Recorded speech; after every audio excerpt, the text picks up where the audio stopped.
Suspend your disbelief, your rational, analytic mind, just for a minute, just for the length of this podcast. What if all I am about to tell you is the truth? What if the information you will be provided is from a divine source? Just for this time, I am your Axis Mundi. Consider this podcast your channel, your second opinion. When I do a reading, something larger than myself is working through me. So ask what you wish. This is your channel, your doorway to the divine.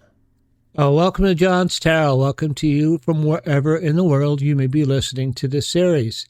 This is episode 8 of my Soul Awakening series. Episode 8 is Death and Rebirth in the Alchemical Process.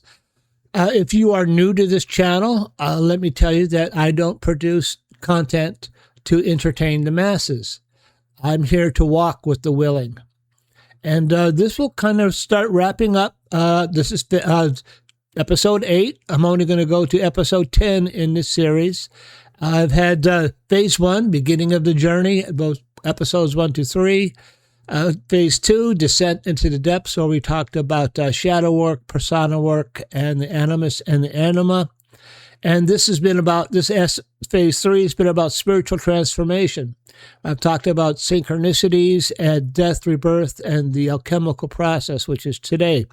And then we go into phase 4, which is embodiment and service, living from the self, and the full returns, awakening the sacred beginner. So, I wrote a little intro for this podcast today. Let me go ahead and read it because it is appropriate and it has to do with my personal life experience. Let me see here. When I talk about death and rebirth, my experience has been that it's happened several times in my life. The first time was when I got sober. I've been sober now 36 years. The old life had to be let go. It was no longer appropriate for me. And over time, it had morphed into something very toxic. Let's make that extremely toxic. As a newly sober person, I went through several months of confusion and disorientation, trying to reorient myself into a new life, new friends, new activities. It was a process, and it was a process of rebirth, death and rebirth. During that time, I also began to notice thoughts, ideas, and perceptions I held that were completely inconsistent with the new life that was forming. For a long while, I would recognize some belief of mine that was simply wrong. I'd ask someone, hey, how long has it been that way? And they'd say, John, it's always been true. That went on for some time after I got sober. I've come to believe that true alchemical death and rebirth happen after you do the shadow work and the investigation of the persona. Excuse me. It becomes necessary to observe your grosser habits and take responsibility for them. And then, rather than being discarded, that material becomes foundation for a new life. Like fertilizer, out of which something new can grow. And believe me, in my life, I had a lot of fertilizer, so I've had a very productive life afterwards. After you experience this process a few times, it tends to go more smoothly, with less resistance. The psyche begins to recognize what's taking place, and in a sense guides you through it. Old personas are shed so new ones can appear. And once much of the shadow work has been done, you're no longer contending with as many destructive behaviors, which greatly simplifies the process. So this process of death and rebirth happens many times throughout our life. It's a process. I'm just here to help guide you through it and understand what's happening. I had another rebirth experience after I stopped practicing Buddhism formally.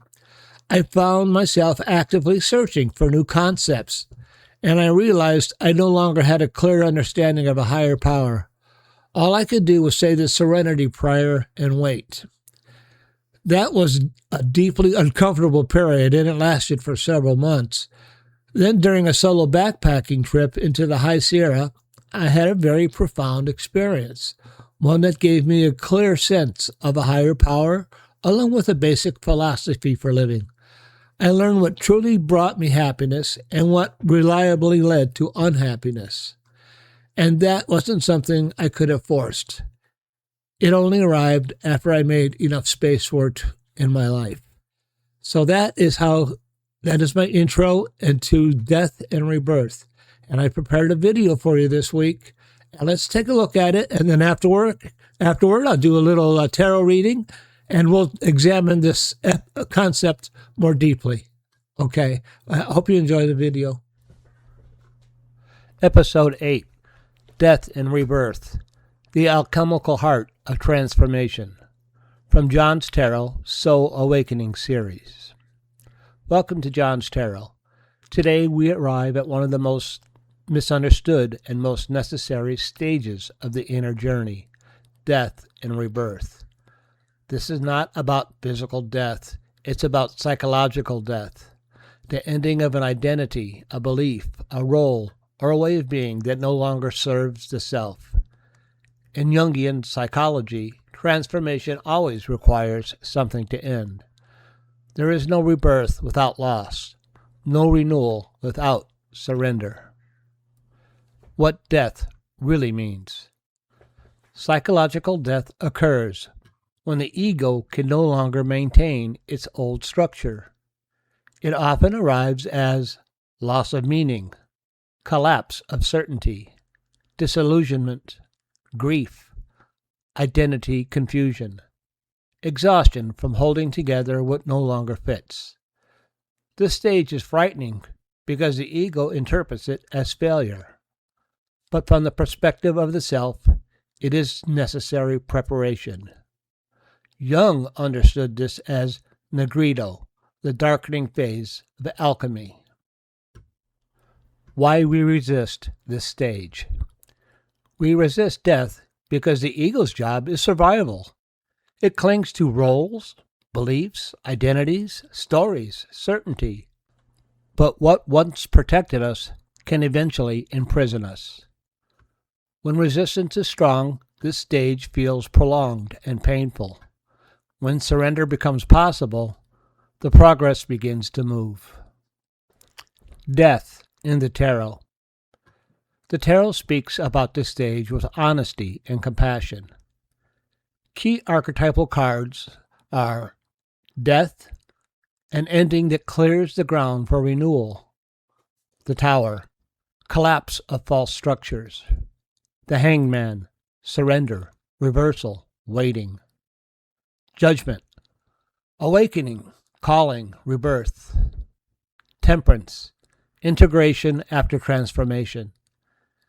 These cards are not warnings, they are markers of change already underway. The Alchemical Process. Alchemy provides a powerful metaphor for transformation. Negrido, breakdown, darkness, confusion. Albedo, clarity, purification, insight. Rubedo, integration, embodiment, wholeness. Most people want to skip Negrido, but the psyche does not allow shortcuts. What is dissolved must be grieved. What is lost must be honored. Rebirth is not immediate. Rebirth does not arrive with fireworks. It arrives quietly, often as humility, patience, clarity without certainty, compassion without superiority, strength without hardness, meaning without ideology. This is how the self stabilizes the psyche after transformation. Death, rebirth, and recovery. In recovery, this process is often unmistakable. The old identity collapses, the old coping mechanisms fail, and something new begins to form. Slowly, imperfectly, honestly. This is not spiritual achievement, it's spiritual grounding. The Death and Rebirth Tarot Spread. I always provide a little tarot spread in order to give you something to work on in regards to the information I just provided. This tarot spread is a little tricky to describe if you're getting this on podcast only, but it goes from left to right, 1, 2, 3, and then 4 goes down below 3. Then we go back up for 5, which is right after 3. And then 6 will be at the bottom of the spread, right after 4. Card 1. What is ending? Far left, first lay. The identity, role, belief, or pattern that can no longer continue. Card 2. What is being released? Left center, lay second. What must be let go of emotionally or psychologically? Card 3. The resistance. Center, third lay. Where the ego is struggling, holding on, or fearing to change. Card 4. The transformation. Place below card 3. Lay fourth.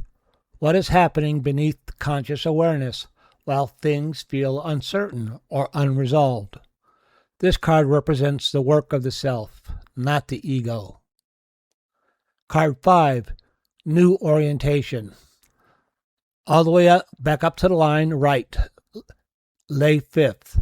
What is beginning to take shape? Not a new identity, but a new way of being. Card 6. Integration. Place this below card 3, and it's the last card.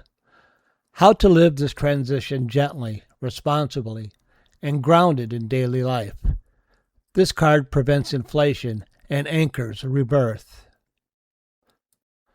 Why this order matters. The left to right mirrors the lived experience over time. The top card represents unconscious transformation. Bottom card brings the work into embodiment. Centering resistance honors ego pain without letting it dominate. No outcome or future card. Rebirth is orientation, not arrival. This layout teaches as much as it reveals. Here's a little reading guidance. It's fairly important. Do not rush interpretation of the spread. Sit with the spread over days, not minutes. Journal rather than clarify. If the meaning feels incomplete, that is often accurate. Transformation unfolds after the reading. This spread isn't about predicting what comes next.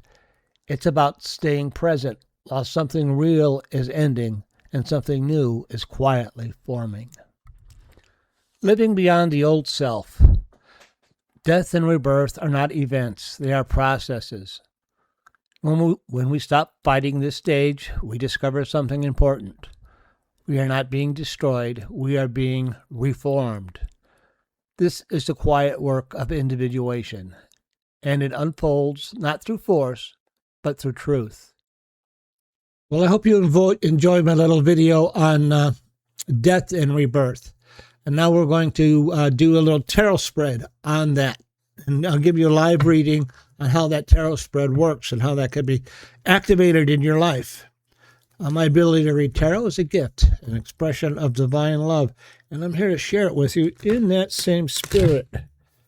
So, this is just meant to give you a little insight and a little practice in how that's done. I found tarot to be very effective in examining my inner life as well as outside things. That's why I'm not currently doing fortune-telling type of things. So give me the Death and Rebirth Tarot Spread. That's what I'm interested in, the Death and Rebirth Tarot Spread. All right, we'll cut the deck. My first card. Let me shuffle this a little bit more. The Death and Rebirth Tarot Spread in terms of when. What's happening in my life currently? How about that? I have to define it a little better. What's happening in my life currently? The Death and Rebirth Tarot Spread. Okay. Cut the deck. First card, what is ending? Coming to an ending of a period of many choices. That's the Seven of Cups. So I've had a lot of choices, a lot of decisions to make in my life. What I am going to do next. I've kind of focused. I've made some decisions. It's not just one thing. And there's been a lot of choices that I've been looking at in my life. And that is what's coming to an end. That period of choice making is coming to an end. And something is going to have to start manifesting What is being released? The Two of Wands. What is being released?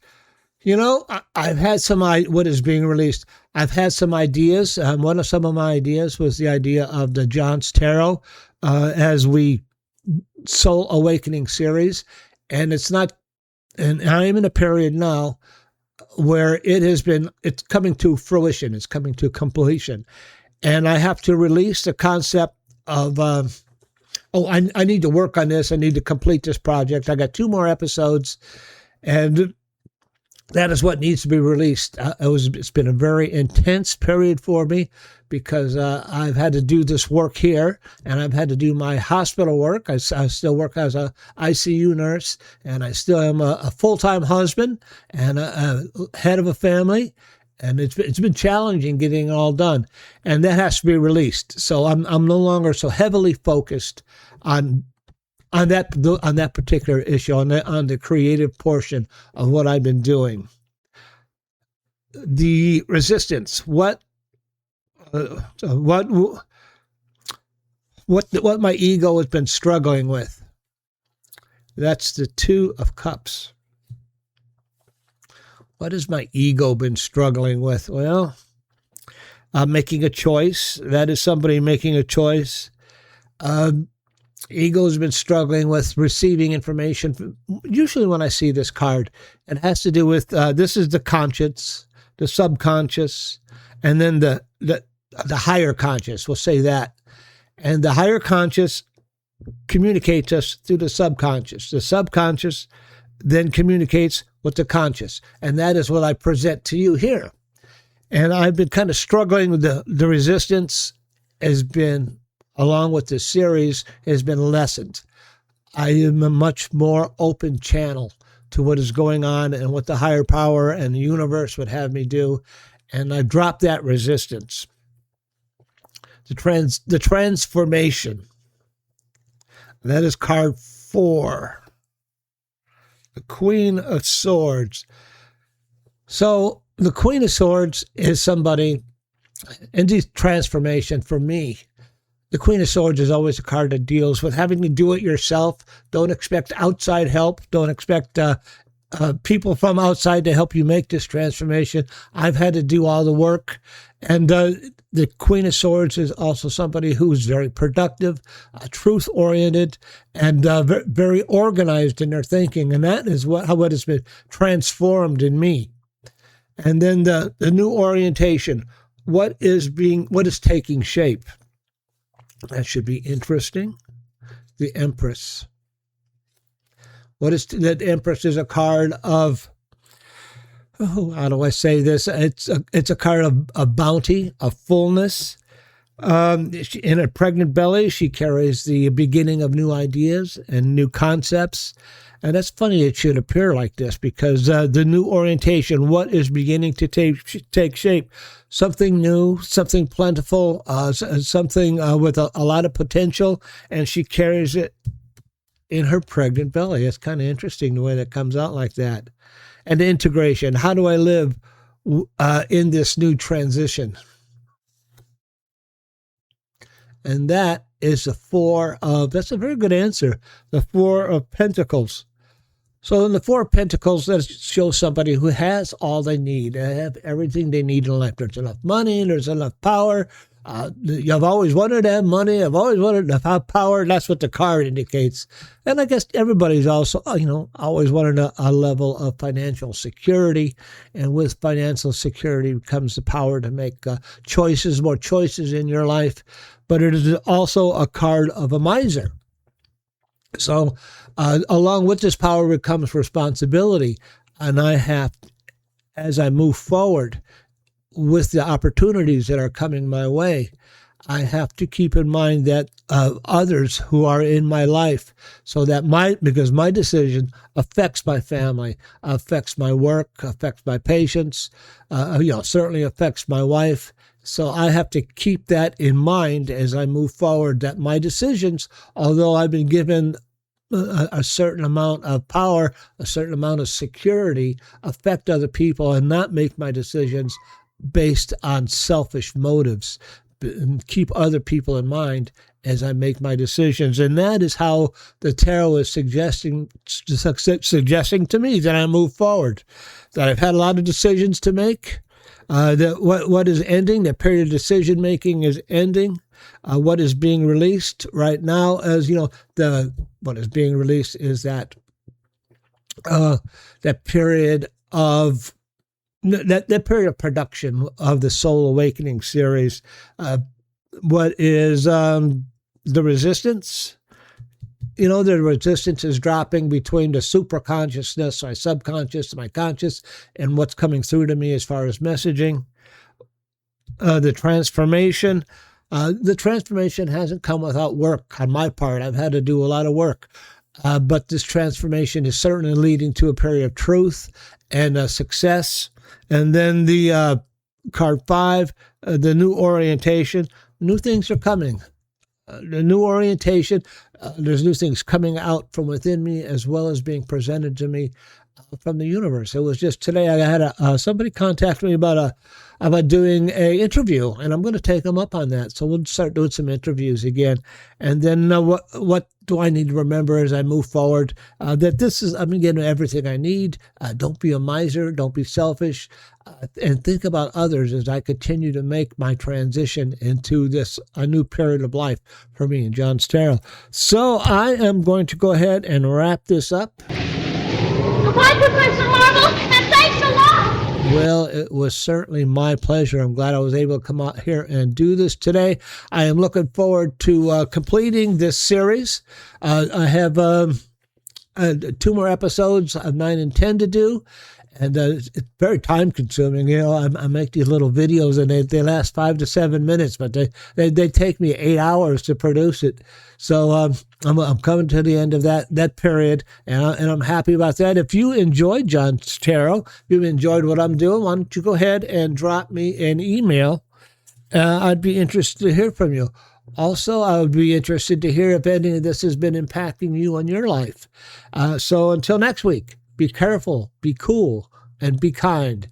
Remember, have strength, find faith, and I will talk to you all on Tuesday. I have a good podcast on Tuesday, so I hope you'll tune in for that. Okay, have a great week. All right, bye-bye.